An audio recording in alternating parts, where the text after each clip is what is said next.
Why are councils so hard up? Should smartphones be banned for children? And it's Prime Minister's questions at noon. This is Politics Live.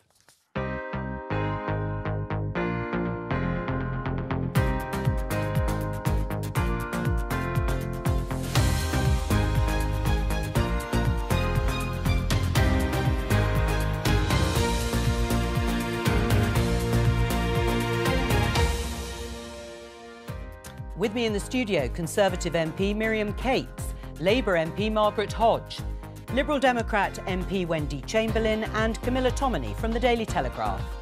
Today, why are so many councils putting up the council tax while still cutting services? We're paying more council tax, we're getting less services, and our councils are edging ever further towards bankruptcy. We'll be speaking to the leader of Birmingham Council, where planned cuts have left the city reeling. Should smartphones be banned for under 16s? This MP thinks they should. I'll be asking her why. Welsh farmers are protesting in Cardiff this lunchtime. Why are they so angry? And we'll have all the action from Prime Minister's questions live at midday.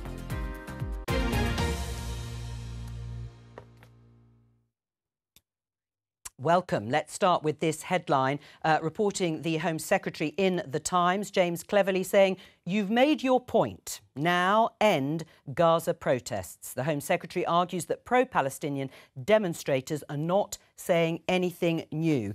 Is the Home Secretary right, Miriam?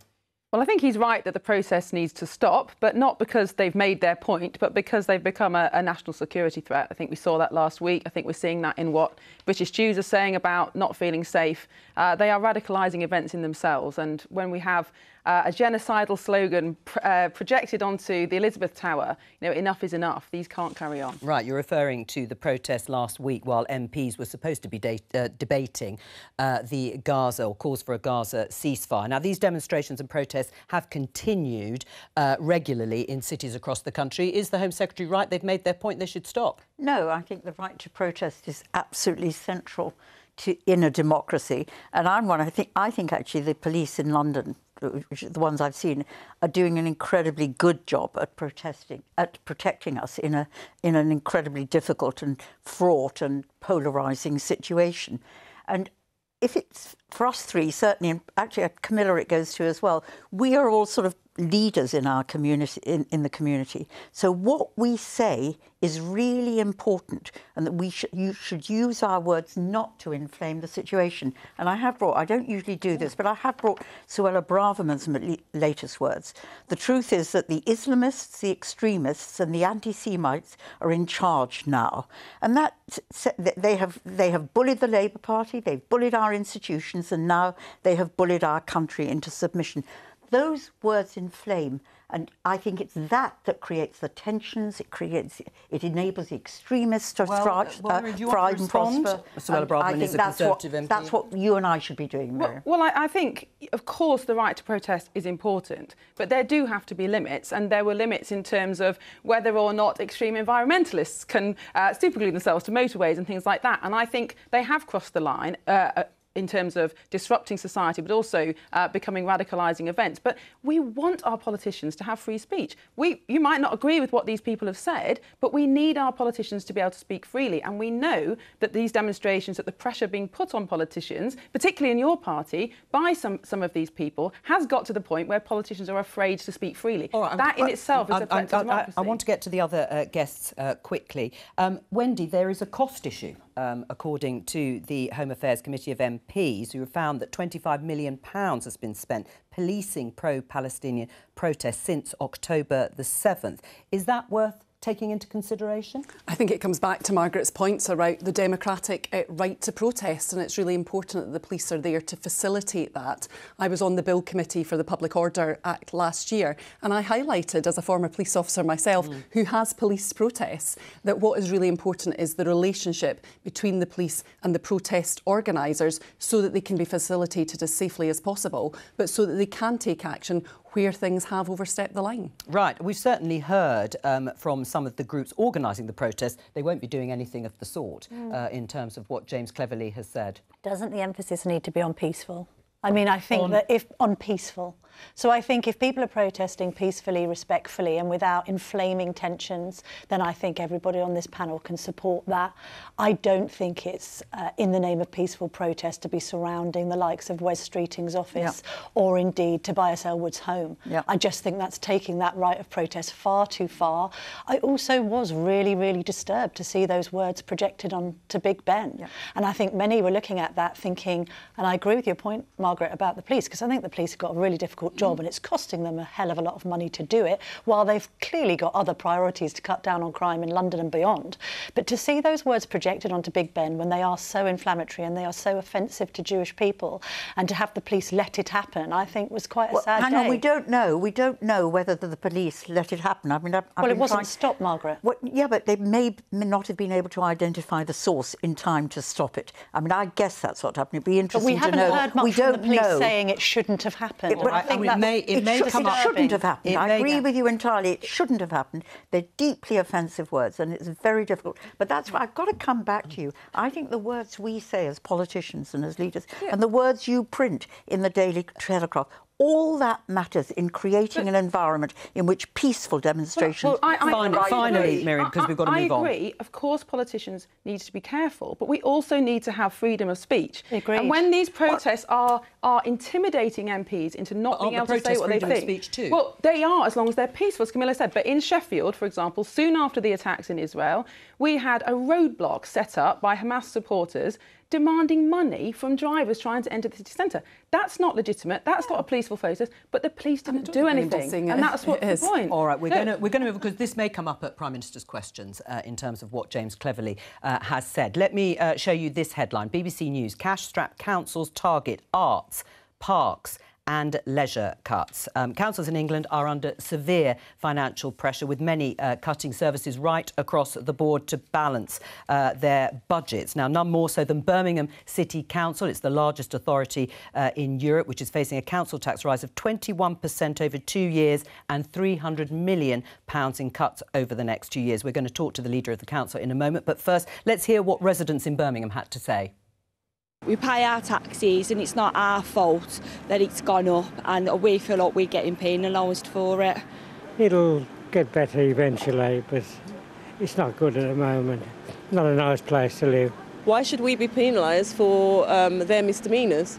So we're getting less service over the years. We don't even get bin bags anymore. Less service, but now we have to pay for the things that they have done. They're talking about doing the same next year. Where do we get the money from? Let's welcome Labour leader of Birmingham Council, Jo Coburn. Hello to you. Yesterday, your cabinet agreed budget cuts of £300 million spread over the next 2 years. The cuts are so severe, it left one of your own councillors in tears. How can you justify it? We've been faced with incredibly difficult choices in setting this budget. As you say, £300 million in cuts and a 9.99% increase in council tax this year and next. We have got to restore the council's financial stability. That was why I was appointed as leader, and I'm taking forward the steps that we need to address some specific issues here in Birmingham. But it's also really clear from the LGRU report that's been published today, and indeed just up and down the land now, councils are facing a significant financial crisis because we've been hammered bluntly for the last 14 years at losing funding. But you yourself just referred to unique situation in Birmingham, which we'll come on to.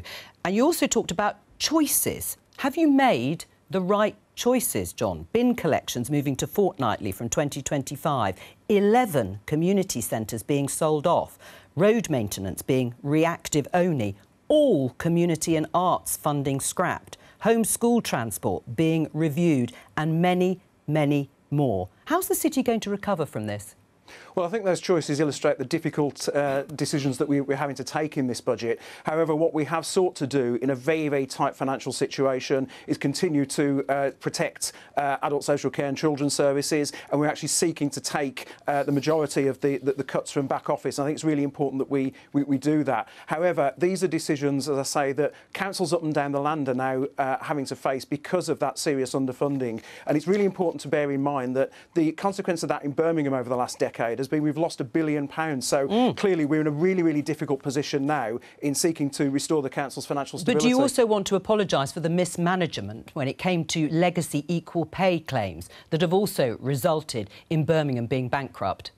I've been really clear that we take responsibility for those specific issues that we need to address here in Birmingham, and as the new leader of the council, that's exactly what I'm doing together with my cabinet team. So we will take responsibility for those issues here in Birmingham, but what I am saying is that government also needs to take some responsibility here for a crisis that's now raging up and down the land. Councils of all political stripes and of all shapes and sizes are in a very difficult position, as the news reports today are showing. Well, John, do stay with us. I mean, Miriam, he's right, isn't he, the leader of the council, in terms of affecting councils and local authorities of all stripes. The government has just cut away at local government funding, and this is what the people of Birmingham have got to face. Well, as you said, there are specific issues in Birmingham. Yeah, but putting that aside, and he's accepted that. But I think it's important to understand that the cost of this equal pay payout is nearly £2 billion, so it's quite a lot of money. But exactly, leaving that aside, many, many councils, particularly urban ones in deprived areas, are facing huge pressures on their budget. Yeah. Yes, I do think the cuts to local authority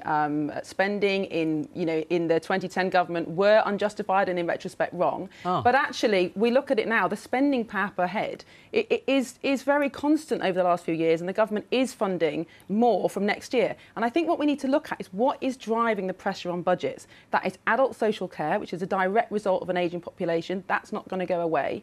And huge increases in children's social care, actually, partly to do with a reduction in the number of local authority maintained places for children in care and paying private companies to do that, but also more children with special needs that need to go to special schools. And I think we need an almost non-politicised debate about the drivers of these factors, which are demographic at the end of the day, and what we're going to do about it, and not just trade blows on who's providing what. There's only one type of taxpayer, that's you and me. It doesn't matter whether it comes from council tax or national government tax. We need to get more. It does depend, though, what's expected from councils, and maybe there has to be a conversation about not just the statutory, as you say, services that councils provide, but everything else around it, and what taxpayers, as you say, are expecting from their local authorities. Miriam mentioned cuts since 2010. That was the coalition government, the age of austerity, as it became known. Do you regret that the Liberal Democrats were party to the sort of swinging cuts? I think 37% from 2010 to 2015. There's absolutely no doubt that the situation that the coalition government was faced with in 2010 meant that there was a number of decisions which, in hindsight, should be revisited. But there's absolutely no doubt that since 2015 we have seen more of the same. And I think Miriam's right from some extent that we do need to have a depoliticised discussion about this. In Scotland, we're having similar issues where the Scottish Government has passed a very damaging budget this week, which COSLA, the Association of Local Councils in Scotland, who's chaired by an SNP councillor, has also said is devastating for local authorities. So we do need to depoliticise it. But what I would say is we're looking forward to the budget next week, and all that has been talked about is the headroom that the Chancellor might have to deliver tax cuts. I think what's quite clear from what you saw from the people in Birmingham is they want to pay for services and they want to receive services. I mean, would a Labour government restore some of the cuts to local government over the years? Because people are paying more and getting less. Completely ridiculous, and the cuts have been enormous. I actually agree with a lot of what Miriam said. I think the cuts, it's a 40% across the board over 10 years of central government grant. And I know my own local authority, actually since 2015, Miriam, they have lost a third of their money. We're going to live within our fiscal rules, but let me move Which means there won't be any more money. There we're won't going be to a live within our... settlement. But can I just talk about the unfairness of the system? And that might take... We tried to... I'm so old now. We tried to, when there was a Labour government, we did try and do a little bit of a reform on council tax. We tried to introduce some upper bands because it's so unfair at the moment. If you live in Hartlepool, you're paying, and your property is worth less, you're paying more in council tax than if you live in Kensington, where your property is probably 20 times more in value, and you're still paying less because of the banding. So, if we could do the banding. And then the other thing to say is, I'd absolutely love to see cross-party consensus on this. There will inevitably be winners and losers if there's any reform of the council tax. And I can't see, with the best will in the world, that either Conservative Party or the Liberal Democrat will give up that political chance to build a sensible system and allow consensus to emerge. I'm not particularly arguing for a reform of council tax, although that may be necessary. I'm more talking about how we need to address these national systemic problems in our economy that stem from an ageing population, a birth rate too low, people being too sick to work, and also a huge imbalance of trade, which is mean we're getting more and more into debt. And councils do need more money, but if that's going to come from the taxpayer, which is an unfair burden on particularly young people and people with families, we've got to have a serious debate about whether that's even possible. Do you want to have that debate? Do councils do too much, or try and do too much? Well, there's long been an argument about, you know, adult social care and whether it should be administrated by councils or by central government. And then you have the whole argument about you getting looked after if you've got cancer, but not if you've got dementia, which is a problem. I would make the point, though, if all councils are facing these historically difficult times and some of them aren't going bust, we still do have to ask questions about the leadership of some of these councils. Some of the leadership has been bad. I mean, I think two predecessors before the chap you have on now was appointed, he was a university lecturer, he didn't have any experience of running anything, and then he was put in charge of the council, and catastrophic errors were made. Well, let's put that back to John Coburn. Do you agree it's down to leadership? Not every council is facing the sort of choices, as you put it, that Birmingham is. Leadership's always important. As I say, that's why I've come in as the new leader, taking responsibility for these issues and dealing with those Birmingham-specific problems. But listening to the discussion on the panel, you can't escape the wider issues that are now affecting local government up and down this country in terms of the impact of a decade or more of cuts, and also issues around social care. I mean, I was listening with great interest to the comments around the pressures in adult social care. I seem to remember one of the many Conservative Prime Ministers that we've had over the last few years said that he'd got a plan to fix adult social care. Yet, if you talk to any council up and down this country, they'll tell you adult social care remains resolutely unfixed. And I think this shows that we need a proper grown-up discussion around how we properly resource local government and also how funding is allocated fairly. Cities like Birmingham have big challenges, and we need the resources to be able to address those. And I think the tragedy is that you're being forced, John, now to go down to absolutely minimum statutory duties, and you're losing so much that has an impact on the quality of life for your citizens. So if I look at, you know, closure of libraries, you're withdrawing all the funding from the arts, for example. Your youth clubs, hugely important in trying to deal with things like knife crime, to have young kids with somewhere to go and something to do, all of which is non-statutory, all of which is going in your authority and across the country. And that is a terrible legacy, I'm afraid, that we're going to have to inherit and try and work our way through and develop some... So his legacy, Margaret, sorry, the running of this council has been appalling for many years. So it's not just a kind of central government legacy of cuts, is it? It's also a case of grotesque mismanagement. The management of the equal pay claim was absolutely disastrous and cost far more money than it needed to. I'm not quite sure, you know, this is a shared problem, surely. Labour have been running this council badly for years. Yeah, but to be fair, there are both Labour and Conservative councils that are now in trouble. And if I can make a comment, John won't agree with this, but when I was a minister and I sort of had some responsibility for children's services and education, Birmingham is a huge... I always think Birmingham's too big. It's really, really difficult to run Birmingham. Should be broken up, and it could, and I think if it were broken up, it might be easier to run, because that's been one of the... Well, let's ask John, what do you think? Should it be broken up, John?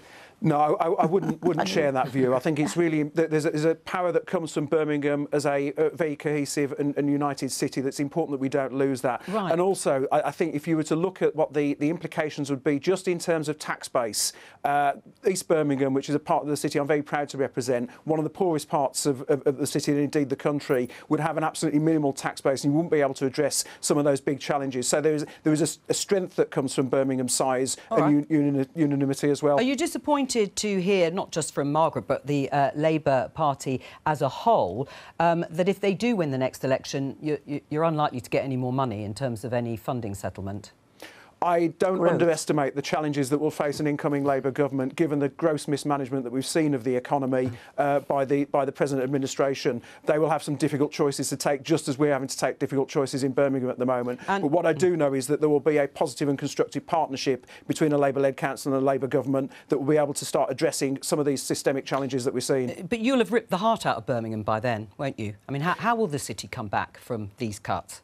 So this is still a city that in many respects is on the up. We've got record levels of investment coming in, we've got businesses setting up, we've got jobs growth. The real challenge here is ensuring that every part of the city is able to share in that, and how we work more in partnership with others to meet some of the challenges as we're having to take some of these very difficult spending decisions. But there is an absolute citywide commitment to ensuring that we deliver a brighter and better future for the people of this city, hopefully with a government that's prepared to work with local government rather than against it. Right. Thank you very much. John Cotton there, Labour leader of Birmingham Council. Let's listen to something our guest here, Miriam Cates, raised at Prime Minister's Questions last week. The United Kingdom has a strong tradition of legislating to protect children from serious threats to their safety and welfare. So does my right honourable friend agree with me that it's time to consider banning social media and perhaps even smartphones for under-16s? Miriam, why shouldn't under-16s have smartphones? And this was a question you raised last month, I should say, not last week. It was last month. Well, I think it's becoming increasingly clear that smartphones and social media particularly are having a really detrimental impact on children under 16s, whether that's whether you look at the suicide statistics, which are horrendous, are tripling in young girls killing themselves since 2010, poor mental health, pornography addiction, all sorts of dreadful harms. Whatever measure you use of child well-being, it's going down across the Western world, not just in this country, particularly in English-speaking countries. I think it's increasingly difficult to argue that this isn't as a result of screens, of having the internet in your pocket, constant ability to look at harmful material on phones. And so I think we've got to the point now where we can't ignore this problem anymore, and we need to do something about it. I think, of course, the tech companies need to play their part. They are some of the biggest, richest companies in the whole world, but it's not enough. I don't think social media is safe for children. I mean, could it ever happen, though? Is the genie out of the bottle? Could you ever get to a stage, rightly or wrongly, and we'll talk about the reaction that you've had, but could you ever do it, practically? No, I think Miriam's analysis is right. I think her prescription, I have to tell you, is for the birds. You can't, you know, smartphones are there, they're a new consumer product that everybody has the right to access. And for kids, if you just think about it, it's a way they keep in touch with their family, it's a way they keep in touch with their friends, it's access to information. And actually for some groups, if I take, for example, people who've got diabetes, you know, you can now use your smartphone as a way of telling you whether or not your sugar levels are right. So, you know, we want them, and I think there are two things I would say would be my answer to the problem that you've quite rightly analysed. One is you have got to get those platforms to behave themselves. You've got to get the platforms to put in to not show harmful stuff. But their business model.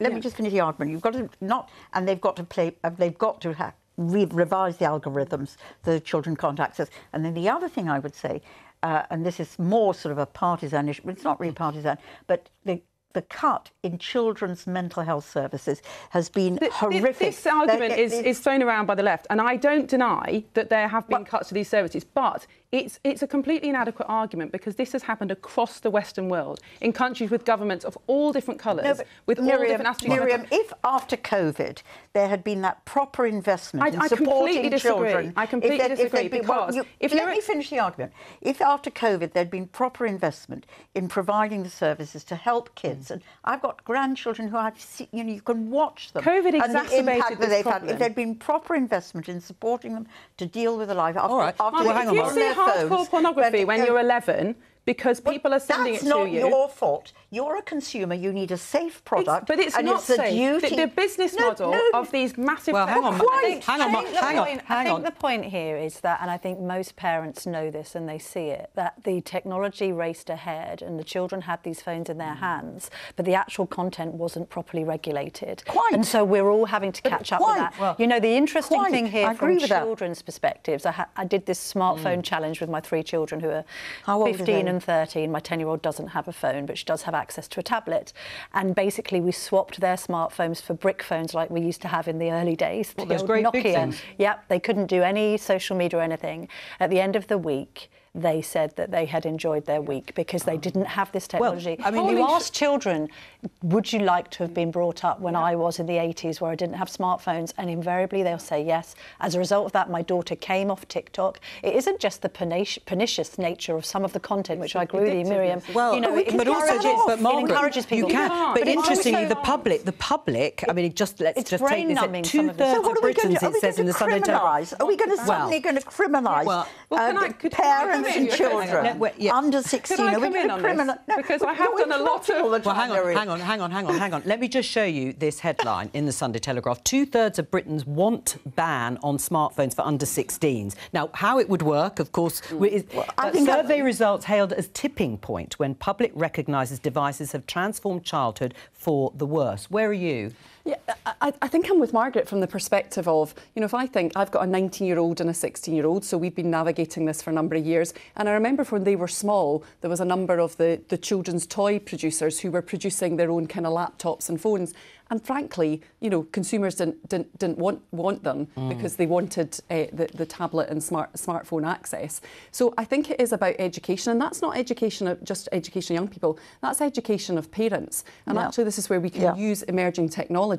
In that, you know, there are a number of apps now where an adult can have an app on their phone, the child can as well, that's looking out for danger words and can have those conversations. You know, part of that is in terms of being a parent, is remembering that's not about being your child's friend, it's about being their parent. And when I think about conversations I've had with my teenage son about Andrew Tate and, you know, for example, what he thinks of him and what conversations and understanding that we've then had as a result, what I do think we need to look at is the NSPCC is calling specifically for a children's social media advocate. That sounds like a no-brainer to me. Right, I mean, parents feel powerless though, don't they? We feel powerless because you can put filters on and all the rest of it, and you can put screen time on, and invariably they get old enough to circumnavigate it because they're better at the technology than we are.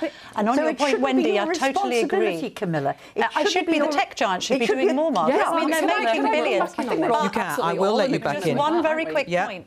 I'm not just concerned about harmful content. I'm concerned about what it's actually doing to our youngsters' brains. You know, the dopamine hit from going on Instagram Reels, for instance, where it's never ending, where you keep on getting this little endorphin rush, comparatively makes things like sitting down and reading a book feel really difficult. I don't think it's surprising that there's... I do too, and we all get sucked into this. But it's not surprising that this may have correlated to a rise in diagnoses of ADHD and ADD. OK, but you've set out how damaging and harmful it is. But is it still achievable? And can I just say, 2017, the Conservative government legislated for age bans in relation to social media, and it repealed it in the online safety bill last year, because actually it's far too difficult. Yes, but it's replaced it with serious criminal liability for tech firms that allow under 13s on their platform. But it isn't going to work. Firms' liability. This is a huge child protection scandal, and we're going to look back in future generations and say, how did we allow this to our children? Just one stat: for the first time last year, the number of self-generated sexual abuse images of 7 to 10s reached over 50%. 7-year-olds are filming their own sexual abuse on their smartphone for groomers watching it live online. This is the power of the smartphone that's in our children's hand. But are you throwing the baby out with the bathwater here? And also, how would you do it, Miriam? Well, so first of all, you would amend the Online Safety Act to raise the age from 13 to 16. That would be the number one thing you do. We've got to crack down on these tech companies. But I do think we should look at limiting or banning the use of smartphones for under 16s. Yes, brick phones should be allowed, maybe an adapted phone that allows GPS and things like that. But Camilla's absolutely right. The average child receives 237 notifications a day. That's a dopamine hit every 4 minutes. It's totally addictive. We agree that driving isn't safe for children, sex isn't safe for children, alcohol isn't safe for children. These things aren't safe for children. But what about the benefits that Margaret has outlined? I mean, the only thing I would say... There aren't any. What, there aren't any at all? There are no proven benefits of being able to use social media and a smartphone. This is a problem that's only 10 years old. We survived our childhoods brilliantly without a smartphone. Miriam, I just can't believe what you're saying, because if you think I use my smartphone, coming onto the programme today, there are some subjects which I don't know a lot about. I used it to interrogate and to to gather data and information. It's an incredibly powerful change in technology. What you've got to do is regulate to make it safe. When we brought in fan heaters, or, you know, oil heaters, all that sort of stuff, they were dangerous. You put in regulation to make it safe for Margaret, children. would you have given your children smartphones under 13? No, I'm into grandchildren now. Yeah. Okay, so all my grandchildren got them at 11 when they go into secondary school, and I think the idea that you know either you're going to punish parents, penalise parents. But then would you support a ban of under 11s having a smarphone? Because that I think that's a choice. Ironically, it's very odd here because I'm being more liberal than the nanny state Conservatives. I would leave. I personally wouldn't. I think it should be a choice, but I don't think that takes away from the duty of us to regulate those platforms so that they don't put on content and they don't run these algorithms. And the reality is social media, so many social media platforms and apps already have age limits, and they're circumvented. So, you know, in terms of how you would do it, I just find it very difficult to think about you do while acknowledging the harms that all right, very briefly. It is possible. YouTube kicked many thousands of under 13s off their platform. They did the right thing. It is possible. But the point is, parents. But the point is, nobody's saying children can't use computers. No one's saying they can't learn to use the internet safely. It's the addiction of it being in the pocket that is the problem. All right, let's talk about this headline in BBC News. Thousands of protesting farmers travel to Cardiff. Welsh farmers are protesting today against new agricultural proposals by the Welsh Government. The Sustainable Farming Scheme, it's called, is the funding plan for farming post-Brexit, which contains a big emphasis on the environment. In order to gain access to the scheme, farmers will have to commit to having trees on 10% of their land and earmark another 10% as wildlife habitat. The First Minister of Wales, Mark Drakeford, has come in for some criticism. Let's have a listen to him responding in First Minister's questions last week. Let me begin by recognising that when change happens, people find that challenging. And in rural Wales, there are many changes that are inevitably on their doorstep. They're there because we left the European Union with the security and certainty that gave to farming here in Wales. Mark Drakeford there. Well, we can speak to the President of the National Farmers Union, Cymru, Aled Jones, who joins us from Cardiff. I'll get you to respond to what we just heard from Mark Drakeford in a moment, but tell us why you're protesting. Well, it's been an accumulation of several things that have been happening for many years, probably. Regulations have been imposed on farming, left, right and centre, and they're building up. And some of the frustrations have probably been brewing since, you know, and leading up to the protest here today. Several things on TV policy. It's been running for 20 years or so. Farmers have been finding it very difficult to cope with the regulations on TV, having between 10 and 12,000 cattle slaughtered every year. And that's causing a huge distress for those people who are caught up in this disease. Right. We've had water quality regulations placed upon us as well, which has caused a huge distress. And now we're in the consultation on the Sustainable Farming Scheme. You know, it's all changed, but yeah, farmers have always been having to respond to change, and it's no problem to us. Right. I mean, too much regulation is what you're saying across the board over a number of years. But do you have a problem with more of an emphasis on playing a part in protecting the environment and tackling climate change? Well, no, not at all, because we've been part of that process for many years. We've demonstrated very clearly. Farmers throughout Wales have been involved in environmental schemes for some of them for 25 years. So that's not the case at all, And what we're trying to say is, there has to be a balanced approach, protecting the environment as well as trying to maintain the livelihoods of farmers throughout Wales.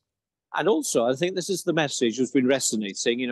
The general public can understand, the crucial role of farmers in delivering safe and affordable food. And if we have, an unbalanced emphasis where the environment takes precedence over food production, it won't succeed. All right. And we've said very clearly, these have to run together, a twin-track approach where this will almost, it lead to the success eventually. But at the moment, that balance is not there. Ali, what did you make of Mark Drakeford saying it's as a direct result of Brexit, which a majority of voters in Wales supported? He's taken back control, Mark Drakeford, and this is his well, this is the outcome, I suppose. This is what he thinks is right for farming. Yeah, OK then. So this is as a result of Brexit. Obviously, we have to design our own policies here in Wales. Yeah. And this is the opportunity, really, to have a policy which is conceived, born and bred here in Wales. Yes, OK, no problem at all. But blaming it on Brexit is not the right approach. You know, let's be proactive. Let's be ambitious for farming throughout Wales. Let's be ambitious for the economy as well. 233,000 people, believe it or not, rely on food and drink coming from agriculture for employment here in Wales. It's the largest single employer. And that message is clear. And, you know, I'm humbled, really, by the support of the Welsh public have given us. And we should always protect that support. And you know, fair play, there's a lot of general public here today supporting the message of farmers. All right, Aled Jones, thank you very much for joining us.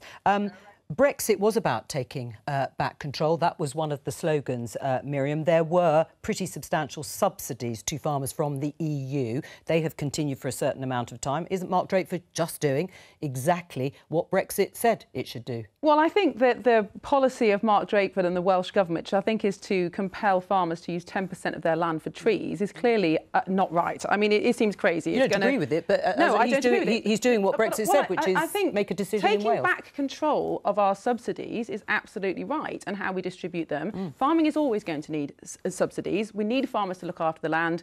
We're never going to produce all our own food. Food prices are historically low, therefore farmers don't get paid enough. I absolutely agree we need subsidies. But the way those subsidies are distributed and the kinds of activities that they're distributed for has to be right. This is clearly completely wrong. Why? Why? Because it's going to result in huge job losses. I think 5,000 jobs. Global warming? Well, global warming, of course, is important, but so is farmers having enough income to look after the land. And it's unclear to me how planting 10% of farmland with trees is going to have a massive impact on global warming. Mark Drakeford worried about the number of trees in the British Isles. I mean, when we talk about taking back control, the agency was meant to go to the farmers.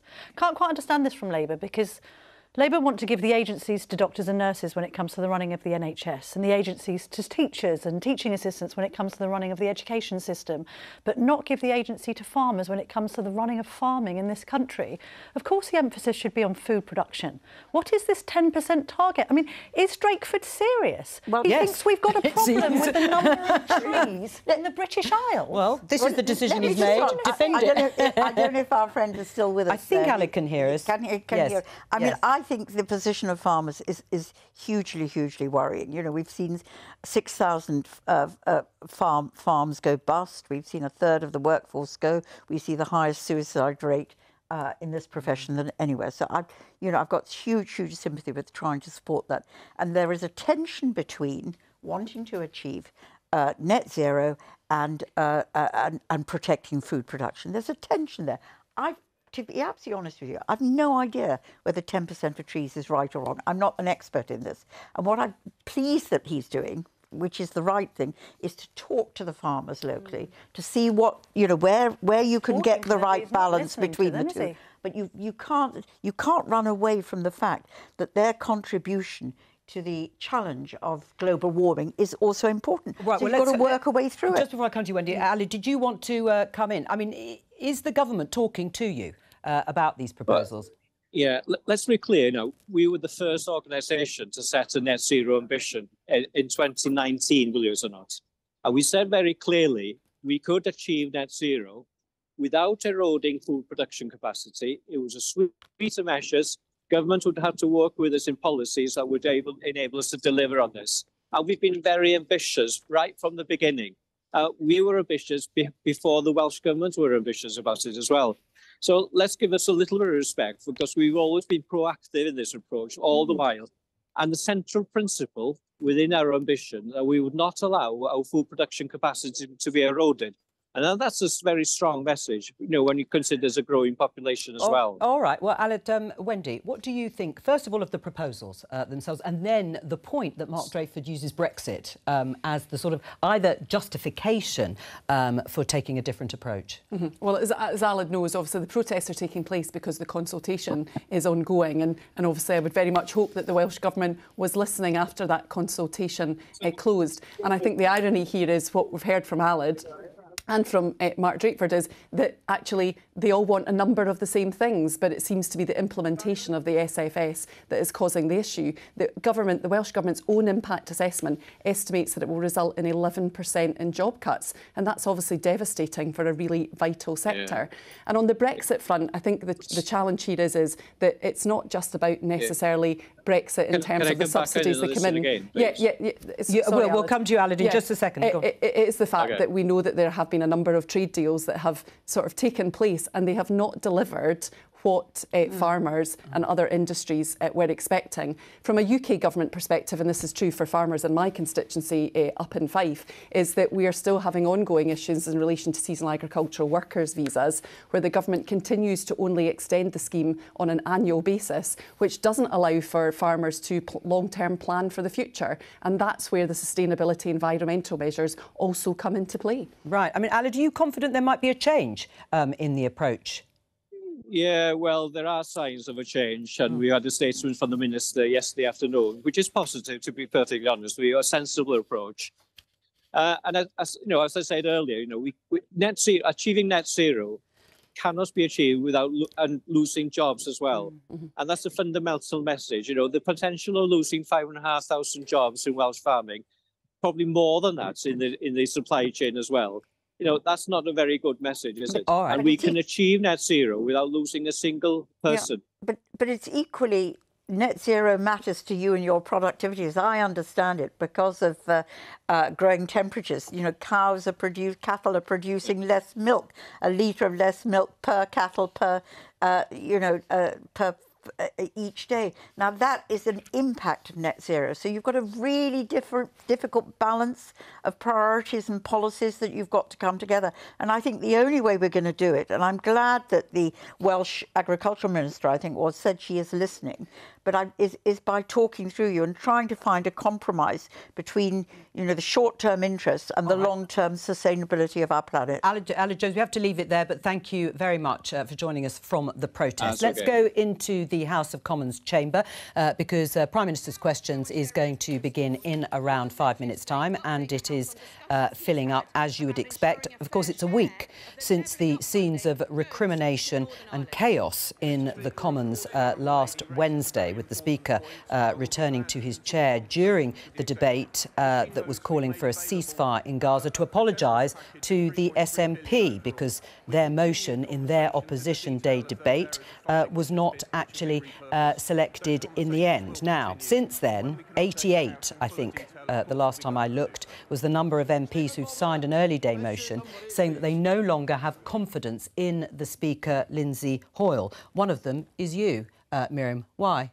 Well, I like Sir Lindsay enormously. I think he's been a brilliant speaker and he's personally got a lot of respect across the House. But I think this is more than just about him as a person. I think the office of the Speaker was severely compromised last week.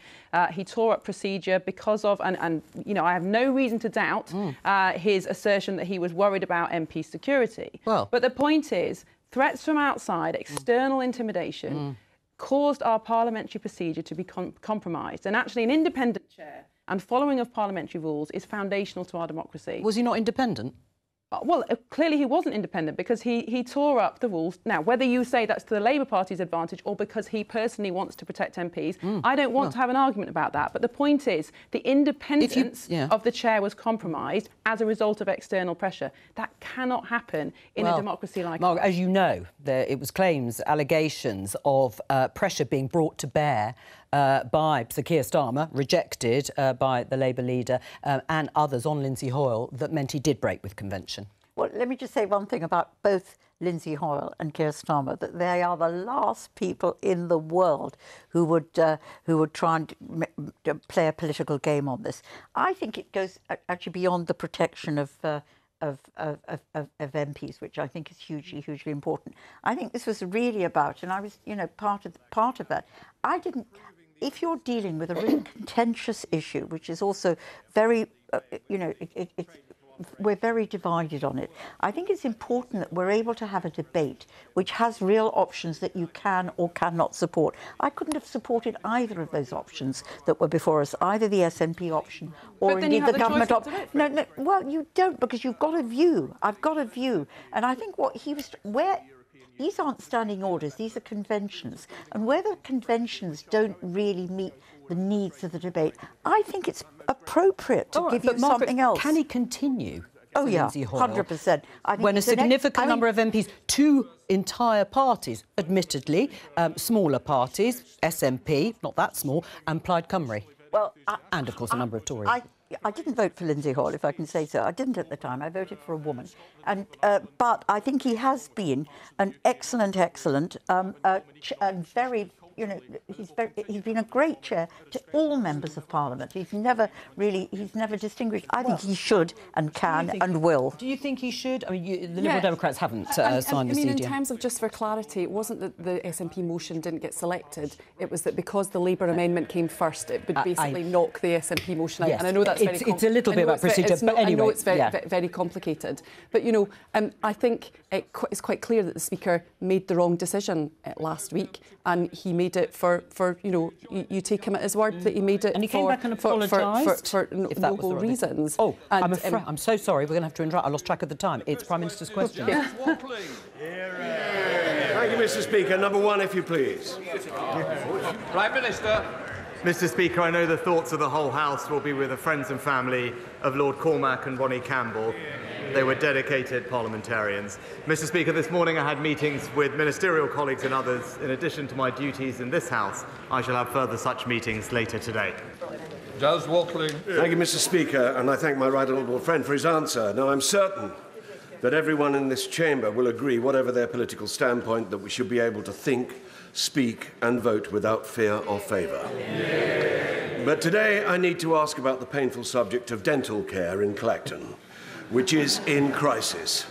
Our ICS has found the money and a private firm has found the students to massively increase dental appointments in my patch. However, paper pushers in the NHS England keep citing spurious reasons to prevent this groundbreaking initiative being deployed.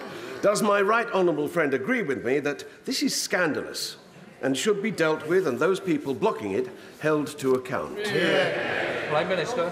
Well, our dentistry recovery plan will make dental services faster, simpler and fairer for patients, including in Clacton, and will fund around 2.5 million more appointments. On the matter that my honourable friend raises, as he'll know, this is a local matter, so the Integrated Care Board will determine if they wish to support the pilot proposal in Clacton. But I know that the Minister for Public Health has written to my honourable friend about the proposal, and I hope her letter addresses his concerns. We come to lead the opposition, Keir Starmer. Thank you, Mr. Speaker. Can I join with the Prime Minister in his remarks about Lord Cormac and Ronnie Campbell? A Tory MP spent last week claiming that Britain is run by a shadowy cabal made up of activists, the deep state, and most chillingly of all, the Financial Times. At what point did his party give up on governing and become the political wing of the Flat Earth Society? Well, Mr. Speaker, another week where the honourable member is just sniping from the sidelines because he has absolutely nothing that he can say what we do. What we're getting on with, Mr. Speaker, is delivering on the people's priorities. The number of small boats down by a third, Mr. Speaker. NHS performance, improving, inflation continuing to fall. And Mr. Speaker, not only that, we're delivering a significant tax cut for millions of working Britons, while his incoherent energy plans would put taxes up for everyone across the country. Mr. Speaker, his predecessor spent last week in America trying to flog her new book. In search of fame and wealth, she's taken to slagging off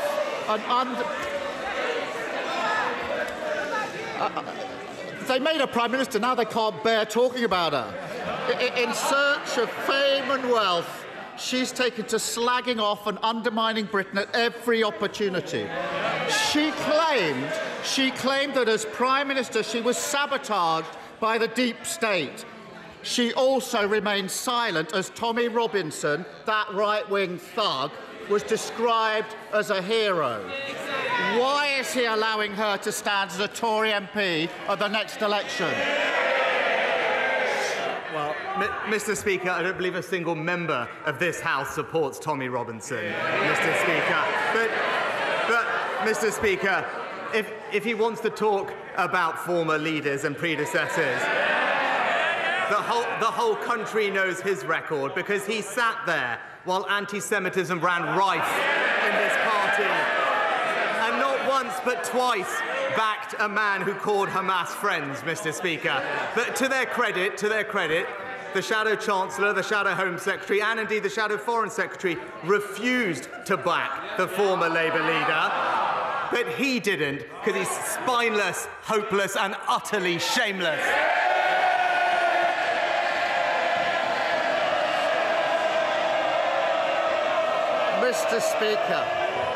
Mr. Speaker, I've changed my party for the better. He is being changed by his party.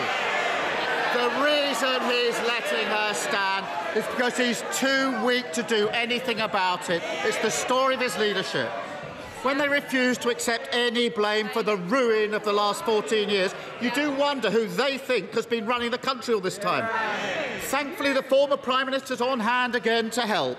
It turns out it's all the fault of the media, the corporate world, and, bizarrely, the President of the United States. Winston Churchill once said, "The price of greatness is responsibility." Now, I don't think the British public are expecting greatness from this Prime Minister, just a bit of accountability.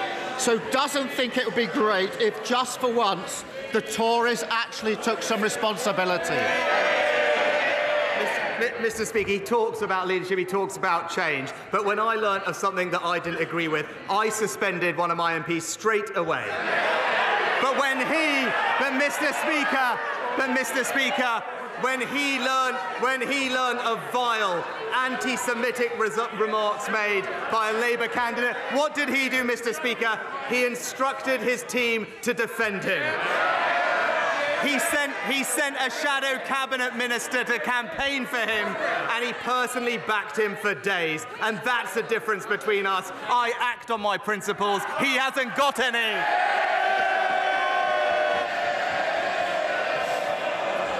I can't believe he's saying it with a straight face. The former Prime Minister continued on her American odyssey. This journey into the wild west of her mind. She also claimed, Mr. Speaker, that Nigel Farage is the man to restore the Tory party. Can the Prime Minister confirm whether he too would welcome Mr. Farage back into the Tory fold? Mr. Speaker, in our party, we have a proud tradition of diversity and accepting everyone from every background. Indeed, it is a proud record that puts Labour to shame, Mr. Speaker. This is the party that delivered the first Jewish Prime Minister, the first female Prime Minister, the first black Chancellor, the first Muslim Home Secretary, and now led by the first British Asian Prime Minister. While it seems he can only champion men from North London, it's the Conservatives that represent modern Britain, Mr. Speaker.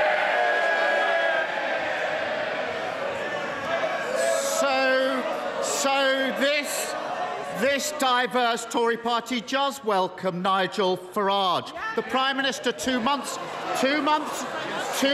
ago, the Prime Minister said the Tory party is a broad church. I welcome lots of people who want to subscribe to our ideals and our values. This is the same Nigel Farage who said he agreed with the basic premise of Enoch Powell's Rivers of Blood speech and bemoaned the influence of the Jewish lobby. So is the Prime Minister simply too scared to stand up to the gaggle of Tory MPs who moonlight as GB presenters, or does he genuinely think Nigel Farage shares the ideals and values of the Tory party? Mr. Speaker, he wants to talk about values, but tomorrow in Rochdale, the people will have a choice of 3 former Labour candidates, 2 of which are anti-Semites, Mr. Speaker. The truth is, his party is so mired in hate that despite 3 ex-Labour candidates standing, he can't back a single one of them, Mr. Speaker. It's because we expel anti-Semites, he makes them Labour candidates. Mr. Speaker, the truth is, these are no longer the Tories your parents voted for, and the public can see it. The Prime Minister has lost control of his party to the hordes of records and malcontents, the tinfoil hat brigade over there, the extremists who wreck the economy, all lining up to undermine him, humiliate him, and eventually to get rid of him. When will he ever stand up to them and end the pathetic spectacle of a Tory party that used to try and beat Nigel Farage, now giving up and dancing to his tune instead? Mr. Speaker, utterly shameless from someone who stood by while anti-Semitism ran rife in his party, oversaw the appalling situation in Rochdale and twice backed the member for Islington North. And in the last few homes, Mr. Speaker, last few weeks, we've seen members of Parliament's homes surrounded, their events disrupted, council meetings threatened, and just last week we saw the very rules that govern this place abused because of intimidation, Mr. Speaker. While he might, Mr. Speaker, while he might want to bend to mob rule, we will face down the extremists and stand up for British values.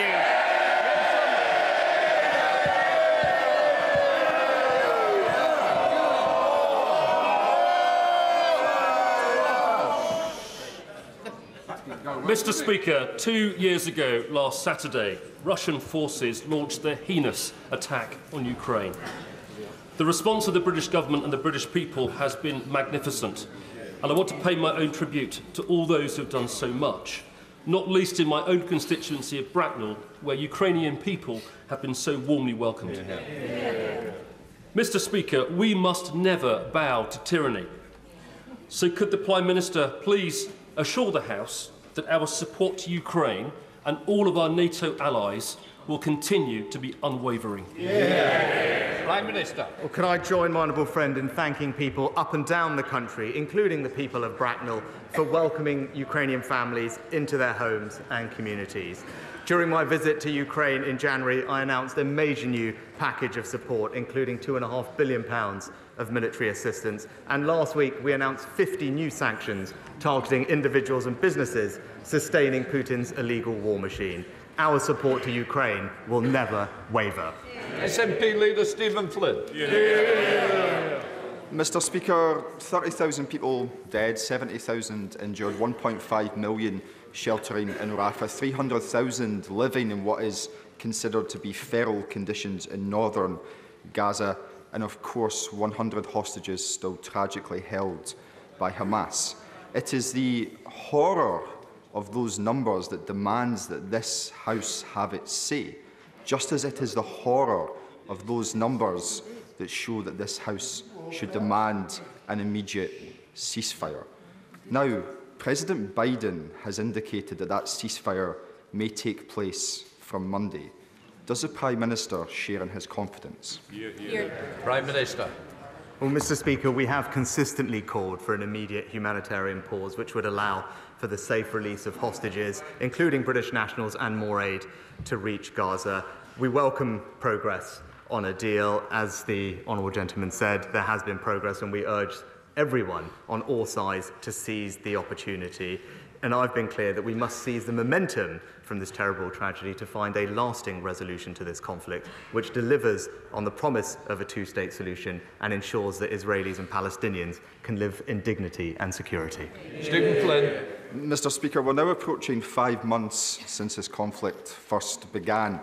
And in that time, this House has equivocated, and this government on 3 occasions at the United Nations has abstained when it could have voted for a ceasefire. Abstentionism is not leadership. So can I ask the Prime Minister, should this matter now come before the United Nations, with a ceasefire potentially in sight, will he use his government's vote in order to deliver that ceasefire? Prime Minister. Well, Mr. Speaker, we support the United States draft resolution that was discussed with colleagues at United Nations last week, but just calling for an immediate full ceasefire now, which collapses back into fighting within days or weeks, and indeed does not release hostages, including British hostages, is not in anyone's interest. We must work towards a permanent ceasefire, and that starts with an immediate humanitarian pause to get aid in and hostages out. I agree with the honourable gentleman about the suffering of the people in Gaza, and in this country we should be proud of everything we are doing to help them and provide them the life-saving aid that they deserve. Dr. Jamie Wallace. Thank you, Mr. Speaker. I'm sure we're all proud of the open government we have, the availability of information and our open data. But with machine learning and AI fast becoming more prevalent, does the Prime Minister not agree that now is the time for us to look at licensing this information where it's going to be used for commercial gain to inform intelligence that's going to disrupt society and our economy? Thank you. Prime Minister. Well, can I join with my honourable friend and his passion for AI? And like him, I'm proud of our record at the forefront of the AI revolution, having created one of the world's first AI safety institutes, establishing the State of AI report, and hosting the world's first ever Global AI Safety Summit. Now, I will ensure that my honourable friend meets with the relevant minister to discuss his proposals to ensure that we can harness the opportunities of AI and protect ourselves against the risk that it poses. Liz Saville-Roberts. Plaid Cymru has signed the full facts pledge for an honest general election campaign. One of full facts' 4 asks is to renounce deceptive campaigning tactics. There is evidence of egregious, misleading campaigning in Wales and elsewhere by the Conservatives in recent weeks. We all have a responsibility to campaign honestly, because the alternative is to be complicit in dismantling democracy. Therefore, will the Prime Minister sign full facts pledge for an honest election? Well, Mr. Speaker, I was pleased to just be in Wales last week, and these are the facts on the ground. The Labour-run Welsh NHS is performing the worst in the United Kingdom. Small Welsh businesses, including pubs and restaurants, are facing a crippling rise in their business rates. And indeed, Welsh farmers are being decimated by the plans of the Welsh Labour government. Those are the facts in Wales, and we're going to continue to point them out at every opportunity. Thank you very much, Mr. Speaker. There are 4,000 patients in Carshalton and Wallington facing uncertainty after landlords pulled out of discussions the day before the GP practice's lease expired and then issued them notice that they were trespassing. Now, the local ICB has issued a very weak statement. The local Lib Dem run council is refusing to meet the practice and myself. And now we have 4,000 patients unsure if they're going to have a surgery to go to. So can the Prime Minister assure me that when these decisions are taken by landlords, that there is appropriate infrastructure in place to support NHS patients before they are cast out to try and find somewhere else to go? Prime Minister. Well, Mr. Speaker, as my honourable friend will know, GP leases are commercial agreements between landlords and tenants, but he's right. Everything that can be done should be done to ensure that GP surgeries do not have to close. That's why in March last year we commissioned a review into legislation governing these leases, and the review will create a new framework that will make leasing to tenants such as GP surgeries and other groups easier and more accessible. But I know his local residents will want this sorted as soon as possible to take advantage of the extra appointments that we are creating so that people can get access to the primary care that they need. Lynn Smith. Mr. Speaker, one of the few good things to come out of Wednesday's Stramash last week was that the House united around a call for an immediate ceasefire. Now, I welcome that. That's progress. The Prime Minister was just given an opportunity by my friend to commit the UK's representatives in the United Nations and elsewhere to articulate that position of this House. If they're not going to do that, what would he say to those of us who say this place really is just a sick pantomime? Mr. Speaker, as I outlined previously, it is not right to call for an immediate ceasefire that would collapse instantly into more fighting and not do anything to get more aid into Gaza to alleviate the suffering that people are experiencing, but also to make sure that we can safely remove hostages, including British hostages. That has been our consistent position. We have been calling for an immediate humanitarian ceasefire, which will provide the conditions for a lasting and sustainable peace. But just calling for something that will collapse back into fighting is not in anyone's interest. But all our diplomatic efforts at the United Nations and elsewhere are targeted towards bringing that about, and I'm pleased that in recent days progress has been made, and we should keep pressure on all parties to come to a resolution. Lib Dem. Does my right honourable friend share my enthusiasm at Monday's announcement of 27 new potential bathing water sites across the country, including 3 in Shropshire, 2 on the River Severn in Ironbridge and Shrewsbury, and 1 on the River Teme at Ludlow? How will these very welcome designations improve the quality of rivers in Shropshire and the other areas under consideration? Prime Minister. Well, Mr. Speaker, on Monday we launched a consultation on the largest ever rollout of new bathing water sites. 27 potential new bathing waters in England, including an extra one on the River Teme in Ludlow in my right honourable friend's constituency. And he's right, substantial improvements have been made in recent years. Almost 90% of designated bathing waters in England now meet the highest standards of good or excellent, up from just 76% in 2010, Mr. Speaker. All part of our plan for water, which alongside this side of the House, voting for the strictest storm overflow targets and plans for unlimited penalties for polluting water companies, opposed by the party opposite. Thank you, Mr. Speaker. The parent of a 2-year-old in the UK is currently spending over £14,000 a year on a full-time nursery place. Last year, the Prime Minister promised these parents that in April 2024 there would be a new free childcare offer. With only a month to go, parents don't know if they can access this offer because of staff shortages and because of the lack of childcare spaces. So could I ask the Prime Minister today, will the parents that he promised, will they be able to accept this childcare offer that he talked about last year, or is this another example of a broken Tory promise? Mr. Speaker, we're delivering on what we said, which is 30 hours of free childcare a week for parents of working parents of children from 9 months until they start school. It is the largest ever expansion of childcare in our country's history. But what I'd say to the honourable lady is, perhaps she might want to have a conversation with her Welsh Labour colleagues, who have been given the funding to deliver childcare expansion in Wales, and what have they done? They've pocketed the money instead of matching our plans to support parents in England. Thank you very much indeed, Mr. Speaker. The notorious Uli Treaton Crossroads, just outside of Alton in my constituency, is just one of several major road safety and highway issues that have been ignored for decades by the Labour-controlled Rotherham Council. I will be presenting a petition to this place telling Rotherham Council to end this chaotic mismanagement. But can I ask the Prime Minister's support to urge both the Labour-controlled Council and the Labour Mayor to listen to residents, get this junction sorted, to stop the huge tailbacks, save lives, get Rother Valley moving, and end this war against cars in my constituency?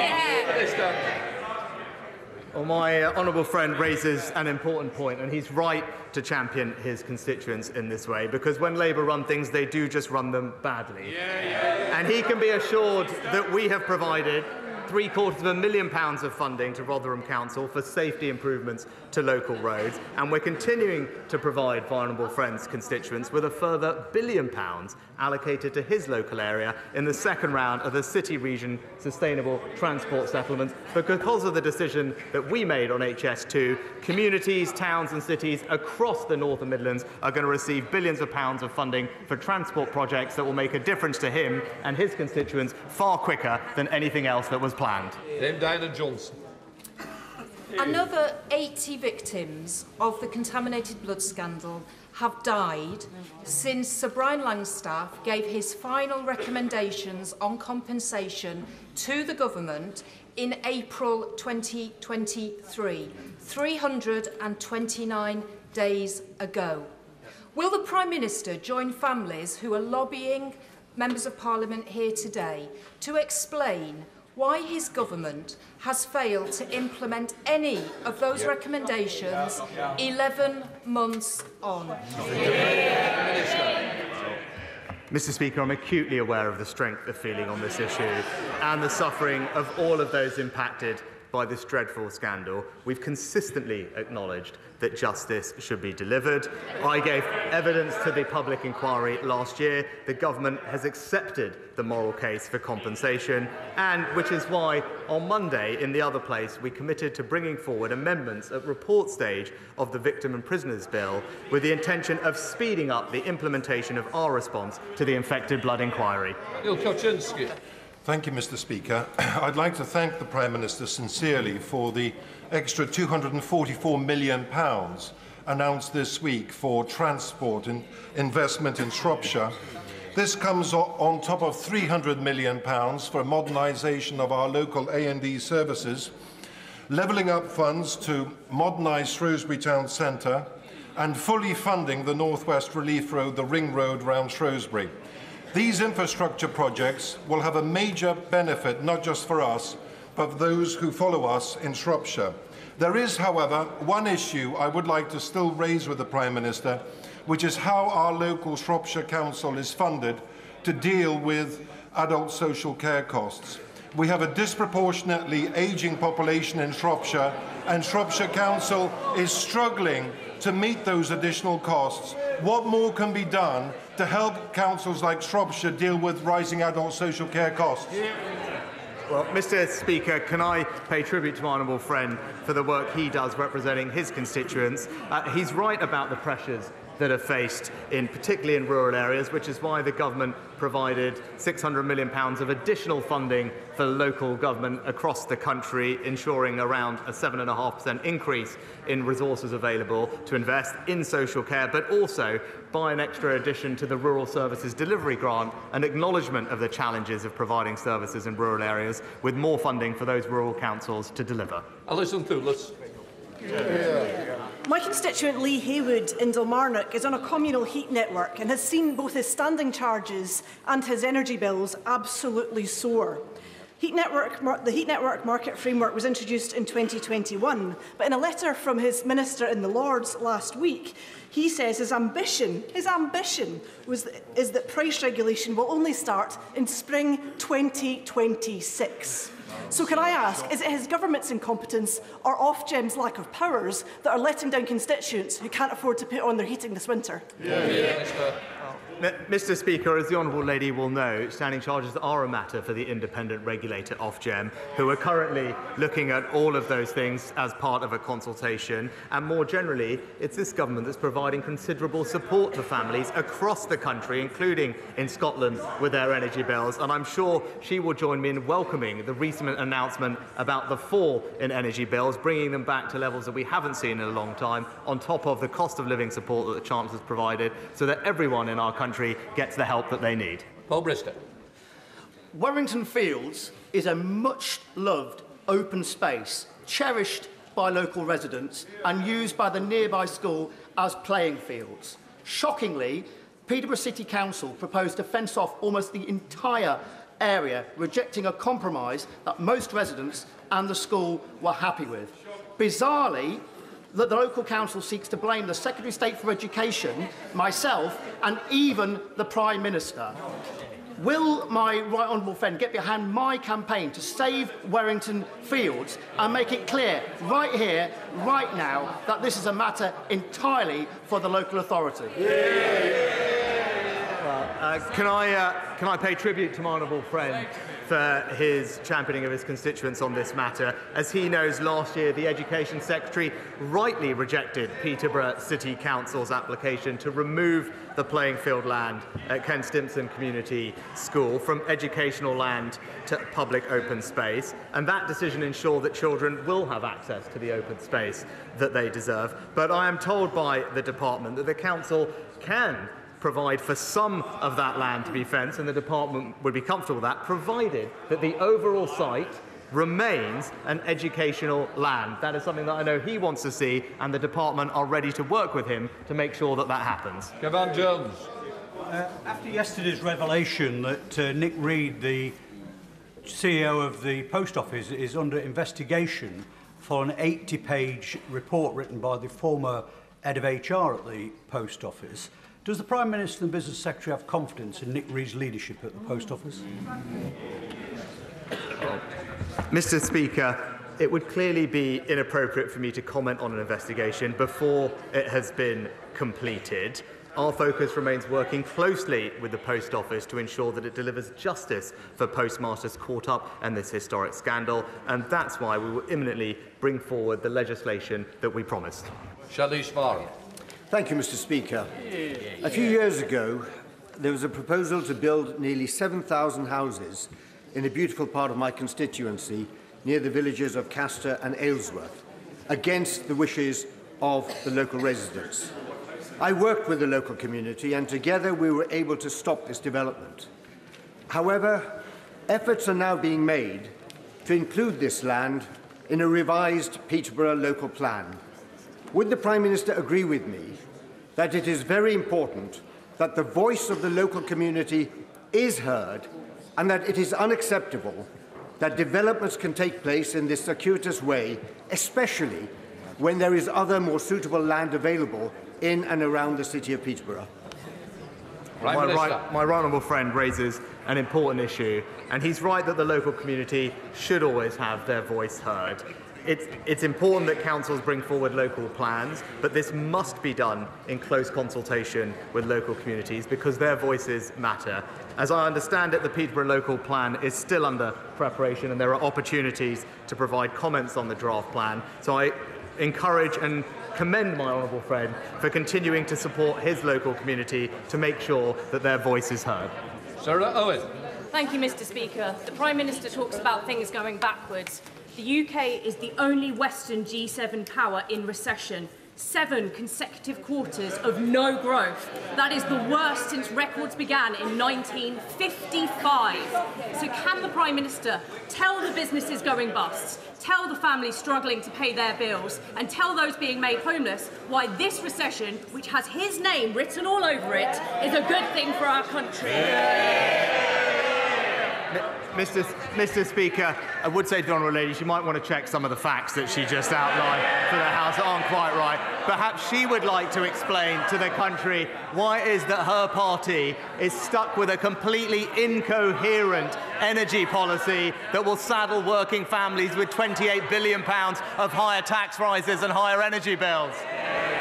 Jonathan Gillis. Mr. Speaker, since 2019, the Prime Minister's had our backs in Stoke-on-Trent North, Kidsgrove and Tork, with record in funding for our local transport. Over 200 million for Stoke and Staffordshire to repair potholes. Over 30 million to improve our bus network with cheaper fares and new and extended routes. Funding to upgrade both Kidsgrove and Stoke-on-Trent railway stations. Bringing back the Stoke to Leek line. And this week, we've seen Stoke-on-Trent and Staffordshire see a tenfold increase in transport funding year in, year out. I know the party opposite like to talk down Stoke-on-Trent North, Kidsgrove and Tork, but isn't it true that this Prime Minister, this Conservative Party, are the only party with a plan to improve our, better connect our communities and fix our broken roads and pavements? Well, as ever, my honourable friend is a fantastic champion for Stoke-on-Trent and Kidsgrove, and he's right. Over the next several years, his area will receive 10 times as much as they currently do to invest in local transport schemes as a result of this government's decision on HS2. But he's also right. After years of being neglected by the party opposite, it's this Conservative government that is levelling up across the country and in Stoke-on-Trent, championed by fantastic MPs like him. Jamie Stone. Mr. Speaker, the advent of the Cromarty Firth Green Freeport is most welcome. Mr. Speaker, I wonder what discussions the Prime Minister has had with the Scottish Government, who will be responsible for ensuring that there's a robust roads network associated with the Freeport and that there will be sufficient housing for the influx of workers who we hope will contribute to our dream of the fabrication of offshore renewable structures. Well, I welcome the honourable gentleman's support for the Freeport, taking advantage of our Brexit opportunities to deliver 2 Freeports in Scotland, which will attract jobs and investment in the industries of the future. With regards to infrastructure investment, not only do we provide the tax benefits for a Freeport, there are £25 million of seed funding available to the Freeport in discussions with the government that can be used on local infrastructure improvements that make sense to develop the opportunities that the Freeport provides. Simon Fell. Thank you very much, Mr. Speaker. The AUKUS programme is not just a national endeavour designed to keep our nation safe, but also an international partnership that speaks about our ambitious work across the globe to pursue security and contain threats. So can I personally thank the Prime Minister for his engagement with the Team Barrow initiative, bringing together senior civil servants, my council, BAE and myself to drive this programme forward, making sure we can deliver these boats to time and to budget. That means improving the local area considerably and investing in it too. With that in mind, could I invite the Prime Minister to Barrow to meet not just the fantastic people building the boats of the future, but also to see how this programme is going to uplift Furness for the future? Prime Minister. At a time of great instability around the world with the war in Ukraine and the Red Sea, my honourable friend is absolutely right that AUKUS is a game-changing defence and security partnership that will keep us safe and create thousands of jobs, both in the UK, shipyards and supply chain, building on the investment in places like Barrow, Derby and elsewhere. He's a fantastic champion of what this industry means in his area, and the Team Barrow partnership is a crucial component of ensuring AUKUS is a success. That's why the Chancellor provided millions of pounds of funding for a delivery board for Barrow. We recently discussed this at Cabinet, and I look forward to visiting him and his community when my diary allows to see the progress for myself. Anna McMorgan. Thank you, Mr. Speaker. This last weekend, the Prime Minister posed for photographs with a group that shares extremist conspiracy theories on climate change and campaigns against net zero. Does the Prime Minister share their views? That's no way to talk about the Welsh farming community, Mr. Speaker.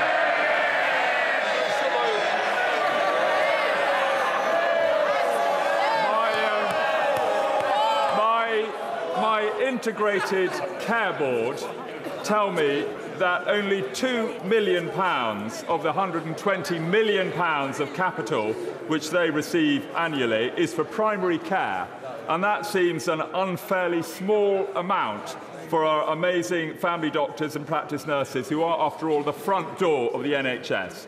So can our local GPs have a greater share of this? Prime Minister. Can I thank my honourable friend for his excellent and continued campaigning on health provisions for his constituents. Now, on the specific point that he raises, integrated care boards do have the power to increase their primary care annual capital management budgets as long as they keep within the overall budget. I understand my honourable friend recently met with the Health Minister earlier this week to discuss this further, and I will make sure that his proposals are very carefully considered. Dame Angela Riedel. We'll leave Prime Minister's questions there. We will, of course, follow it and bring you any important developments. Let's welcome our guests for this part of Politics Live. For the Government, the Justice Minister, Edward Argar, and for Labour, Shadow Attorney General Emily Thornberry, and the BBC's Deputy Political Editor, Vicki Young, is here too. Vicki, the exchanges were pretty heated, actually, between Keir Starmer and Rishi Sunak. The Labour leader focusing his ire on why the Prime Minister wasn't taking action against the former Prime Minister, his predecessor, Liz Truss, saying that the whip should be withdrawn from her after, on a tour in America, she said she was sabotaged by the deep state and stayed silent in an interview when far-right Tommy Robinson, he said, was called a hero. In response, Rishi Sunak said that he backed Jeremy Corbyn, the former Labour leader, when Labour was embroiled in accusations of allowing anti-Semitism to flourish. It seemed like a competition for whose predecessor was worse. Was it very edifying? Yeah, and I think that probably is the problem here for Sir Keir Starmer. He could obviously see that there were some things he wanted to go on the attack over, but if you start talking about your predecessors as leaders, he must have realised that the inevitable comeback from the Conservative leader was going to be about Jeremy Corbyn. And then after the week we've had, I suppose not surprising, it slightly became an issue of them saying, well, you know, I'm better at rooting out racism in my party than you are. So in that sense, it did feel pretty unedifying. And I'm not sure quite where the Labour leader thought he was going to go with it. And I think it is, you know, we're a week from the budget. We are a few weeks from May local elections. We're a few months from a general election. And no policy questions there at all. So, you know, I think in terms of the choice of subject, I think people will maybe raise their eyebrows, but obviously Sir Keir Starmer feels that the Conservative Party has a lot to answer, not just on the issue of Liz Truss, but on the other things that have been going on too in Rochdale. But again, you know, he's got his own problems there. So, yeah, it was an interesting one, but maybe people watching might wonder where the policy questions Well, I mean, I suppose the point Keir Starmer was trying to make is that your party has been captured by extremists as well as Islamophobes. So he talked about Liz Truss, saying that the Tories have become the political wing of the Flat Earth Society. There has been obviously endless criticism about the former deputy chairman, who has had the whip suspended but has refused to apologise for comments that he made, many see as Islamophobic, about Sadiq Khan, the mayor of London. Has he got a point that the Conservative Party is lurching towards, or at least allowing, people who express what many will see as bigotry and extremism to stay in the party? Well, I think what Prime Minister's questions exposed there was that just as Keir Starmer asked the Prime Minister a number of questions, quite rightly, the Prime Minister pushed back on Keir's and I'll ask record Emily of about inaction. that, but what about to the your claim point about where the Conservative Party is, I think a point was made there about the party your parents voted for. Well, I think the Conservative Party is the party that my parents, that other people's parents voted for. It's still the party of Margaret Thatcher. It's still a party that believes in low taxes, in personal freedom, in personal responsibility, in taking tough decisions on our defence. And the key thing here is Mrs Thatcher had a plan. This Prime Minister's got a plan. Neil Kinnock didn't have a plan, and just as night follows day, Keir Starmer doesn't have a plan for the future. So I genuinely think we're setting out a very clear vision for our country. We'll come on to that. As you say, the budget is coming up, importantly, next week. But why has it been such a problem to describe what Lee Anderson said, former Cabinet Minister Saeed Abbasi says, call it out for what it is, Islamophobia, saying that Sadiq Khan has been captured by Islamist mates in the capital? Well, what I'll say is what Lee Anderson said was clearly wrong, and I'll go further than that, actually. I'll say it was offensive. In our politics, Islamophobic. In our politics, I do not believe that Lee Anderson is racist, personally.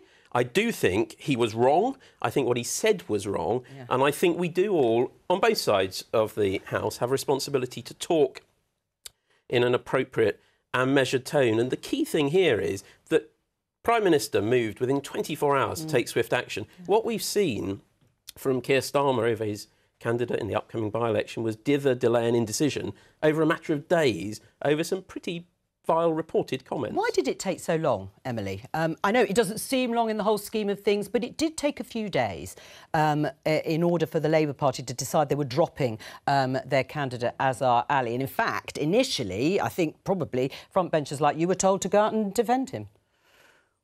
It's a huge step, isn't it, to take away a candidate in a by-election? Yeah. Because it means that tomorrow there won't be a Labour candidate for people to vote for. So, you know, that is a huge step. And I think that there was a debate about the way in which Azhar Ali had behaved in the past and the way he had been supportive, particularly of Jewish people. So, you know, so I think it took a little bit longer. I think that it is extraordinary that even today, so many days later, when the Conservative Party have tried every single way of balancing angels on top of a pin, that someone like Ed can't say today that what was said by Anderson was racist and Islamophobic. How much more Islamophobic can it be to essentially say that all Muslims are extremists and that Sadiq Khan is a Muslim and so therefore he's friends with extremists? I mean, But he was what's suspended. Worse? Lee Anderson was suspended. I know, but call it out for what it is. Because it seems to me, look. Nobody pretends, I don't pretend, that the Labour Party didn't have a very difficult time in relation to dealing with anti-Semitism. And as somebody who was at the forefront of trying to fight that within my party, I know that what we had to do was you have to be able to identify it, you have to be able to call it out, and then you must deal with it. And when you get a leader who puts it in as his first priority, which is what Keir Starmer did, and you do start working on it, but they can't even agree, the Tories can't even agree on a definition of what Islamophobia Emily, as you said, there is. have been difficulties. Difficulties, to put it lightly, within the Labour Party under Jeremy Corbyn's time. But, I mean, just to remind people what was said by the candidate, which was that Israel was warned about the massacre on October the 7th beforehand, but the Israelis allowed it so that they had the green light to do what they bloody want in Gaza, and went on to say Jewish parts of the media conspired to ensure Labour MP Andy MacDonald's suspension, no longer Labour MP, from the Labour Party. I mean, they're also pretty damning comments, aren't they? So, in a way, I mean, it's a plague on both your houses in terms of dealing with bigotry. Jo, no, look.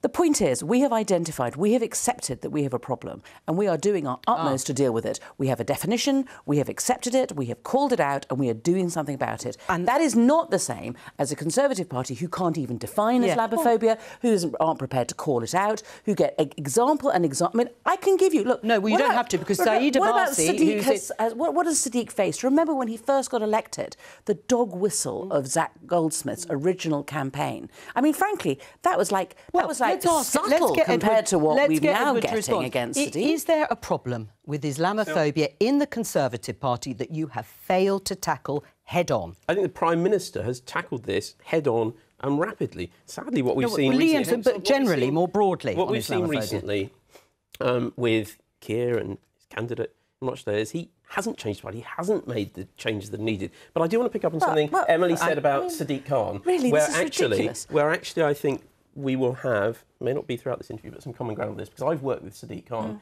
in the past. We can disagree on a whole range of whether he's a good mayor, whether he's a bad mayor, whether he's let London down. But what was said was personal and it was offensive and it's wrong. And it was racist, Ed. It was racist. It was Islamophobic. In politics, we have a responsibility to think very carefully about what we say. I can disagree profoundly with Emily on this panel, but I can do it politely. Do you disagree with me that it was racist? I don't believe that Lee Anderson is racist. All right, let me just show you the slate of candidates before we move on, who are standing in the by-election tomorrow. There it is, the Rochdale by-election. People will be voting tomorrow and we'll have the result, of course, overnight for Friday. Now, you can see there that Azhar Ali is down as Labour's candidate because it was too late to change the procedures and all the information that was going out. But that's why he's there still as the Labour candidate, even though he's been dropped, as Emily said. Let's have a look at this headline in The Guardian. Early prisoner release scheme extended indefinitely in England and Wales. Why is it being extended, Edward? Well, this scheme, the ECSL scheme, which sees some prisoners, with a lot of people not qualifying for it, released 18 days early before the end of their sentence, is a temporary scheme. It remains a temporary scheme. It's one where decisions are made operationally by HMPPS, and it reflects exactly what Labour did between 2007 and 2010 with their scheme, with a crucial difference. There are a lot more safeguards, licence conditions and protections around what's happening here.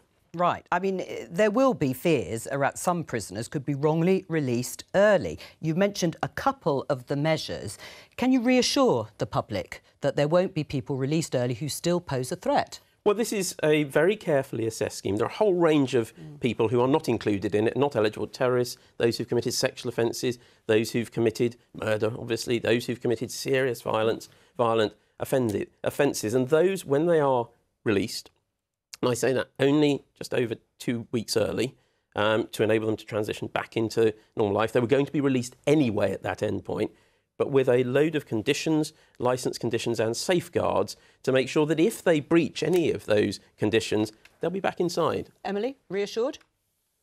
I think we should be treating prisoners. We should be sentencing people. We should be treating them once they're in prison on the basis of what is appropriate for them. We should look at the crime and we should look at what the appropriate sentence is. The problem that the government has is that they don't have enough prison places. And, you know, they had £4 billion that was earmarked for building more prison places. And the last I heard, and Ed may be able to update us, only £1.3 billion of that money has actually been spent. So after 14 years, they have failed to spend enough money on building more prison places. And so they are putting out letters to judges saying, please, before you sentence anyone, do bear in mind there aren't any prison places left. And this is why the scheme was introduced. It was because of overcrowding. So is Emily right about the figures that you haven't spent the money? There's a number of points. One, you are right about the pressure on our prisons, and the capacity pressure has been going up and up for a range of reasons. A lot more people on remand because of COVID and because of the criminal bar strike. People serving longer sentences, and parties of all complexions have voted for longer sentences. In terms of the supply and what we're doing about that, you've got to remember, Labour promised 3 Titan prisons, 7,500 places.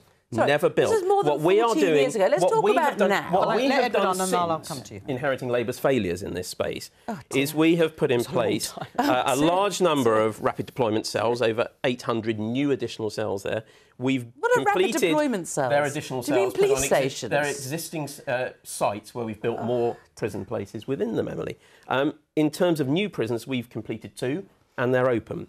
We've got a 3rd one in the process of being built. All right. We've just got planning permission for 2 more, and there is 1 more that is still going through the planning process. They are the 6 we said we built. How much money would you put into building more capacity if you win the election? Well, there's supposed to be £4 billion that's earmarked, so we would spend it. Listen, I mean, I feel sorry for Ed because he's only just become prison minister. We've had 14 years of failure. There've been so many different prison ministers. He can't build all the prison places that are necessary in the short time available that he's had. But really, he is nevertheless here answerable for the Conservative Party that's been in power for 14 years and hasn't built enough prison places. And it's all very well them making grand announcements, but if they don't spend the money, if they can't manage the country, if they can't lead the country, then can we have a general election, please? And we can get on and do it properly. And what you notice there, Jo, is we've built thousands more prison places. Emily still won't answer the question of will she commit to additional prison places, how much will be spent for them, and how many more will Labour build? There's £4 billion. There's £4 billion. There's £4 billion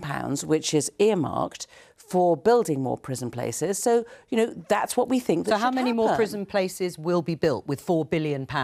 This magic £4 billion. It depends what sort of prison places one builds. I don't know the details of this. I don't know whether they're going to be building more prison places in central London, for example, or miles away, So it depends. It depends on what the land prices are. But that sounds like you haven't really thought about how many prison places you would build. No, what we've said is that there's £4 billion allocated for building prison places, and what we want to do is there? Sorry, can we get to? Is there £4 billion, Edward? We have a funded plan for 6 new prisons. We've said where they'll be. Right. We've said how many prison places will be in them. We've said where we'll build new house blocks, additional cell blocks, essentially. We've said where we'll build new rapid deployment cells, i.e. on spare space within existing prisons. How long will all this take? How long will all this take? What we don't have, yet again, you've asked her, Emily doesn't have a plan for that. So she doesn't know how many, she doesn't know where. So when are you going to... So we've built 2.5 prisons already, the half one in construction. We've got 2 more that got planning permission last year and this year. And we've got 1 more that legitimately is going through a planning process where local people and others have objected. So quite rightly, it will go through that So it's not your fault, it's the planning process. No, so I'm saying we are building it. We're delivering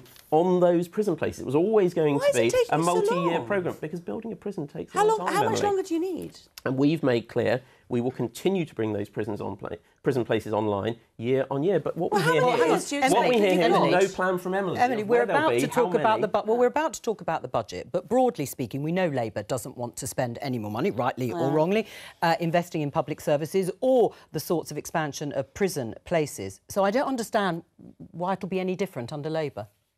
Because we believe that they've run out of energy. We believe they've run out of vision. That's not the answer to my question. What will you do? You're not going to do anything different because there's no money, we keep being told. No, what we will do is we will have an idea, which they have none, when it comes to growing the economy. And that is such a central part of our policies. It is, but it will take time. Well, of course it will take time. But, when you've been bumping along with no growth at all over the years that the Tories have been in power, this will be a fresh start. All right, so the prison places will be reliant on growth. I'm going to stop you there because we want to talk about... Because there's £4 billion allocated in public, in the budgets, at the moment. Right, well, so we're going to when we look at the state of public services, we can see that there's £4 billion allocated. A quick word about tomorrow's programme. We're always thinking ahead. We're going to be talking about the war in Ukraine because there have been a lot of stories about that this week, not least President Macron of France's suggestion about the possibility of deploying NATO troops in Ukraine. And we will pick up on all of that tomorrow from 12:15. The budget.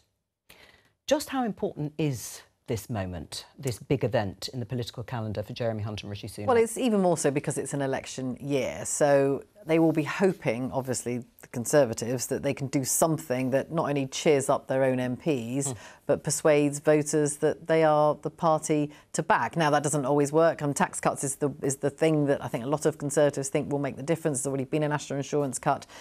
There is some expectation there might be another one. Of course, this all comes down to the figures that have been given to the Treasury. How much money has he got to play with, if any? I mean, it is a strange sort of procedure, really, where the OBR, the Office for budget responsibility, you know, comes up with these figures every so often. The last lot will go in on Friday. I mean, it all feels a bit last minute, really. I mean, you'll know more about it, having, I think, were you in the Treasury for a little while? Briefly. And, you know, this is how the Chancellor then decides what he does with this money. But obviously those figures change all the time. But, you know, the expectation is, you know, the things that we're hearing about are possibly national insurance cut, fuel duty freeze, of course, something that's very popular with the Tory MPs, of course, and then stuff around vapes, an extra duty on vapes to try and, you know, make them more unaffordable for young people. So there's a bit of that, but I think, you know, they want to try and move the dial, if you like. Something needs to change for Conservative MPs to feel like they've got something to go and sell on the doorstep. Why is it more important to prioritise tax cuts than investing any money that might be available in public services? Well, you've got to strike an appropriate balance, and Vic's absolutely right. A lot of this will depend on what headroom, what spare money, in a sense, within the budget the Chancellor has available, and then he can make choices about it. I don't want to speculate about what particular choice he'll make. But to your point, if you cut taxes, you will help drive growth. Now, that is a... So said Liz Truss. So said Margaret Thatcher and Nigel Lawson. I mean, reducing taxes in an appropriate way can help stimulate investment in the economy and can help drive growth. Now, what I would say, and the Prime Minister and the Chancellor have been very clear that they want to see taxes come down. But you've got to do that in a responsible way, and that goes to Vicky's point about the OBR and others. You've got to do it in a balanced way. So what I don't know is what advice the Chancellor will be getting about what space he's got and therefore what decisions he'll make on that. But I'm pretty clear, as the Prime Minister and Chancellor have been, if there is scope, I know that they would like to see taxes lowered. Right. If there is scope, would you like to see taxes lowered? Or the discussion we had before Prime Minister's questions in this studio is the dire financial situation that local authorities find themselves in. And people in Birmingham, this was particularly, but lots of other councils right across the country saying that they need more money. So why prioritise lowering taxes over putting more money into services, for instance, local councils? Well, what you'll have heard me say there is I don't want to speculate on what balance the Chancellor will strike, because he's got to balance a whole load of different pressures and desires in the context of his budget. What I would say about local government finance, and I was a local councillor for almost 10 years, and I continue to take a very close interest in it. I know our local authority, mine in Leicestershire, does a fantastic job of making more money go as far as it will. But I do appreciate the pressures they're under around special educational needs, school transport, children's social care, adult social care. That's why we saw in the local government finance settlement just a few weeks ago not only an increase but an additional £600 million found for local authorities to do that. So there is a recognition there about needing to support local authorities who do a fantastic job. But equally, when the Chancellor looks at this in the round, he'll know what space he's got, and then he'll have to make those decisions on how to balance how to get Tory MPs on side, or how to move the dial in the election. All right, well, stimulate growth in the economy. You want growth. It's what Labour talks about all of the time since Liz Truss was Prime Minister and left. If you want growth, and Rachel Reeves, the Shadow Chancellor, says repeatedly that the tax burden, the overall tax burden, is far too high, presumably you'd welcome tax cuts too in the budget. Look, I mean, who knows what Jeremy Hunt's going to do? Nobody knows but what Jeremy Hunt's going to do. Would you welcome lower taxes? Well, I mean, overall, it'll still be going up, but would you welcome a cut in national insurance? It really depends. I mean, listen, I'm not going to speculate on what Jeremy Hunt is going to do. No, I'm not going to give comments on things when we don't even know what he's going to do yet. We do know that they seem to be implying that any fiscal headroom, that any extra money they find, any penny they find down the back of any sofa, they're going to either spend or they're going to give back in tax cuts. So there will be no. I mean, and where are they spending it? I don't remember seeing any spending. Well, there's pressure on them to spend more money in local government. There's more pressure on them to spend money on defence. I mean, listen, what I'm saying is I'm not going to tell you what Labour would do, since we don't even know what the state of public finances is going to be. No, I don't want to know what Labour will do. If there is a general election, but would you welcome, bearing in mind Rachel Reeves says that the overall tax burden is far too high, would you support another cut in national insurance? Well, of course. I mean, listen, we have the highest tax burden that we've ever had. Yeah. I mean, and what happens is that the Conservatives, what the Conservatives will do is, for example, on their national insurance cut, they'll cut national insurance, there'll be a big hullabaloo. But people know that the amount that their taxes have gone up locally by way of council tax is the equivalent of the amount that we've had. The overall tax burden is still going to rise, even with these tax cuts. Why not be honest? We've been through an energy crisis. I would like to see that come down, but in a responsible way. The challenge we see here is we've got a plan to do that. Wow. What we saw with the chaos over the £28 billion pledge on the green economy from the Labour Party is they don't have a plan. And I'm afraid what we do need now is a clear plan. We've got a plan and we need to stick with it. Right. I mean, Vicki, over tax cuts, whatever happens, whatever Jeremy Hunt announces, it'd be very difficult for Labour to reverse or say they would reverse those tax cuts. And the Institute for Fiscal Studies has said they want to see where the axe will fall if there are tax cuts. Yeah, well, that's the big question there's going to be, is about future public spending. Now, there's already talk of there's going to have to be a spending review at some point quite soon, but that's what everyone wants to know, is it's all very well cutting taxes now, but what does that mean for public sector pay and public sector spending further down? Yeah, and they're the ones where the NHS is pretty protected when it comes to spending. Lots of money is being spent, but very, very much unclear about down those future years. You see all the predictions. What happens then? I mean, of course, the Conservative Party at the moment maybe not quite looking at that. They're looking at a bit of a more short-term approach as we get. But Vicki, we also don't know if there's going to be another budget this year. Well, we don't know. That's true. That's true. It could be the last big sort of financial event, but we don't know exactly when the election is going to be either. But that's all we have time for today. Thank you to all of my guests for joining me, and I'll be back tomorrow with more Politics Live at 12:15. Bye-bye.